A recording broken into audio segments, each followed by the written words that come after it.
Thank you. Gracias, profesor Cao, por haber puesto sobre la mesa algún realismo en un momento en el que, por lo que ha pasado recientemente en esta institución y en otras, estamos todavía en la fase de la sobrereacción. En una fase en la que muchas veces no se tienen en cuenta las condiciones en las que trabajamos, de tal manera que la transparencia absoluta se convierte en el único criterio para medir nuestro trabajo y no la efectividad.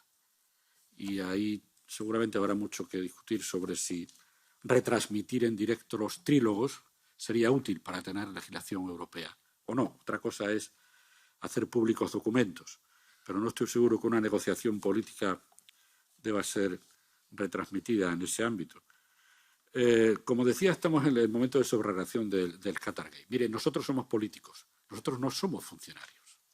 Aplicar el mismo régimen a un político con una agenda política que a un funcionario de la Comisión sujeto a un principio de jerarquía es un error de principio. Nosotros tenemos que trabajar con mucha mayor libertad de la que lo hacen los funcionarios que están sujetos al principio de jerarquía. Les pongo un ejemplo. Nosotros utilizamos coches del Parlamento para desplazarnos por Bruselas o pedimos un taxi y esta administración nos pide el origen y el destino de esa carrera de taxi. ¿Yo debo indicar al Parlamento que a las 11 de la noche he visitado la embajada rusa? ¿Es obligatorio? ¿Supone alguna dificultad para mi trabajo? Yo creo que hay que empezar a afinar, porque las grandes demostraciones, en fin, de valores, cuando se aparcan en la realidad, son complicadas. Lo que hemos vivido en el Parlamento era una actividad criminal. Y una actividad criminal, por esencia, es una actividad contra las reglas, sean cuales sean las reglas. Pero influidos por la existencia dramática que hemos descubierto de la actividad criminal, me temo que estamos elevando el nivel de exigencias como si otras actividades que se hacen en el Parlamento y que son políticas tuvieran que medirse con el mismo rasero, y eso es un error. Yo creo que hay que mejorar los procedimientos, como ha dicho Andreas. Yo creo que hay que refinar por qué hemos descubierto que estaban pasando cosas, pero como ha dicho alguien, las personas que estaban envueltas en el Qatargate no iban a declarar que tenían una maleta de dinero en su casa, si era el caso. Eso no quiere decir que las medidas de transparencia no sean buenas, porque pueden ser un indicador de alguna actividad, pero cuidado, hay mucha gente que defiende agendas políticas que pueden parecer poco ortodoxas y están en su derecho de hacerlo, y por eso creo que hay que medir cuidado las cosas. Cuando pasó el Qatargate, aquí se produjo un debate político que ustedes conocen.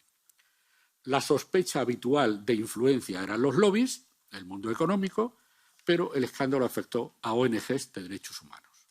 Y el debate fue el problema no estaba en los malvados lobbies económicos, sino que estaba en las angelicales ONGs de derechos humanos, y hemos tenido momentos de tensión sobre cómo lidiar con las ONGs. El registro de transparencia con cualquier entidad que trabaja con el Parlamento me parece útil, pero hay que medir. ¿Ustedes creen que se puede registrar una pequeña ONG guatemalteca lidiando con una empresa minera en las peores condiciones apareciendo en nuestros papeles? Si a veces tenemos que proteger hasta la identidad de quien habla con nosotros. ¿Ustedes saben que registrarse en el registro de lobbies o de asociaciones son 17 páginas de datos, incluidos datos financieros? Cuando tratamos con ONGs en países que tienen la ley de agentes extranjeros, y si cualquier ONG pone aquí que recibe dinero de la Unión Europea, como se le exige poner, va a ser considerado un agente extranjero en el país en el que está trabajando. Queridos amigos, hay que afinar muchísimo. Hay que afinar muchísimo porque las circunstancias en las que trabajamos no siempre son tan transparentes y tan claras como para resolverlo con una prédica general de absoluta transparencia. Gracias.